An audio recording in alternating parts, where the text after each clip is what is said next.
सभी को जय मसीह की। बाइबल की कुछ बातें बेहद हैरान करती हैं, जैसे कि अब्राहम के टाइम पर जब अकाल पड़ा, उत्पत्ति 12 अध्याय 10 वचन कहता है कि वो मिस्र को गया। इतिहास को दोबारा से रिपीट किया गया इसहाक के टाइम पर। उत्पत्ति 26 अध्याय में कलाम में लिखा कि फिर से अकाल पड़ा इसहाक के टाइम पर, और वो प्लान कर रहा था कि मैं मिस्र में जाऊं। यहीं पर नहीं बाइबल रुकती, इवन उसके बाद यूसुफ के टाइम पर अकाल पड़ा और लोग मिस्र में आए हेल्प लेने के लिए। मींस जब जब वो परेशान होते थे, जब जब उनकी लाइफ में संकट डिफिकल्टीज आती थी, वो मिस्र में जाते थे।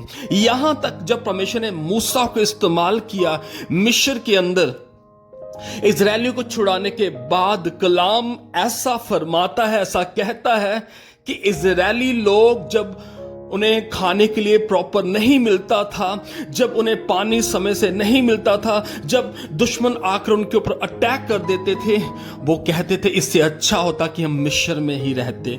मींस अगर मैं एक शब्द में, एक सेंटेंस में एक बात करूं तो वो ये होगी कि वो अपनी परेशानियों में मिस्र को याद करते थे, ना कि खुदा को याद करते थे। उन्होंने मिस्र देश को, मिस्र के लोगों को, हथियारों को, जमीन को परमेश्वर बनाए रखा था, और ये बात परमेश्वर को हरगिज गवारा न थी।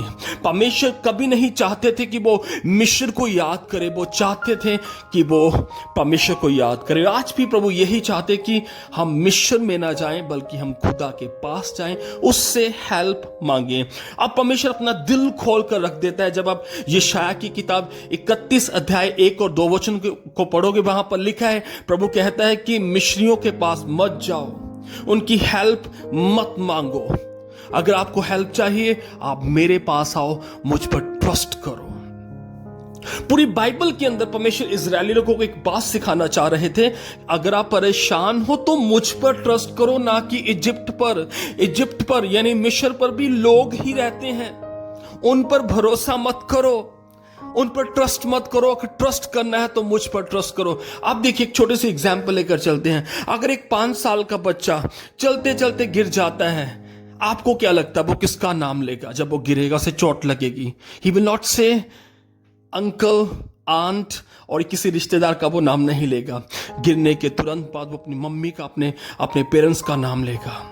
उसे पता कि वहां से मुझे हेल्प आएगी, वो उन पर भरोसा करता है। लेकिन जब इजरायली लोग गिरते थे, परेशानी में जाते थे, वो खुदा का नाम लेने की बजाय, उस पर ट्रस्ट करने की बजाय मिस्र का नाम लेते थे। और परमेश्वर इस शब्द को बिल्कुल नहीं चाहता था।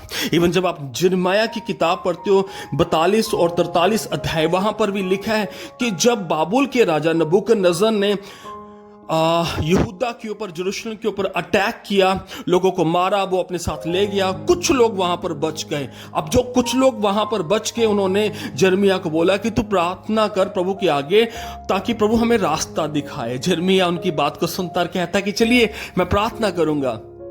यिर्मयाह उनके लिए प्रार्थना करता है। 1 दिन नहीं, 2 दिन नहीं, 3 दिन नहीं, 4 दिन नहीं, बल्कि 10 दिन उनके लिए प्रार्थना करने के बाद जब वो आता और कहता है कि प्रभु ने मेरे साथ बात की है। प्रभु ने पता है क्या बात की है मेरे साथ? प्रभु ने कहा है कि इन्हें बोल यहीं पर रहें, यहूदा में, यरूशलेम में ही रहें, ये मिस्र में ना जाएं। तब भीड़ उसके अगेंस्ट में हो जाती है। जब आप 43 चैप्टर को पढ़ोगे, कलाम में लिखा, वो उनके अगेंस्ट हो जाती है यिर्मयाह के, और कहते कि नहीं, ये प्रभु की ओर से नहीं है। और कलाम ऐसा कहता है कि वो मिस्र में चले जाते हैं। फिर वो अपना भरोसा प्रभु के ऊपर नहीं रखते।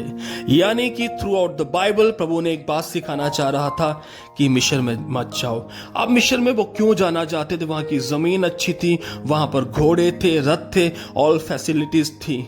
लेकिन प्रभु चाहते थे कि वो उस पर भरोसा रखे। मिस्र किस चीज को दर्शाता है ब्रदर्स एंड सिस्टर्स? मिस्र एक संसार को दर्शाता है। मिस्र हमारी पुरानी लाइफ को शो अप करता है कि जब जब हम प्रभु में चढ़ते हैं, प्रभु की ओर बढ़ते हैं, तो हम पीछे नहीं जा सकते। यानी मिस्र, जिन परेशानियों से प्रभु ने हमें निकालता है, जिस संसार से प्रभु ने हमें निकाला है, उस संसार में हम वापस नहीं जा सकते। सो परमेश्वर आपके उस छोटे से थॉट के द्वारा, मैसेज के द्वारा बेहद ब्लेस करे कि हमें मिस्र को यानी कि संसार में नहीं लौटना है। अगर हमने प्रभु को जान लिया है, अपनी लाइफ प्रभु को दे दी है, हम किसी भी परेशानी में हो, हमें प्रभु पर भरोसा रखना है, उस पर विश्वास रखना है। प्रभु आपके छोटे से संदेश के द्वारा बेहद ब्लेस करे। सभी को जय मसीह की।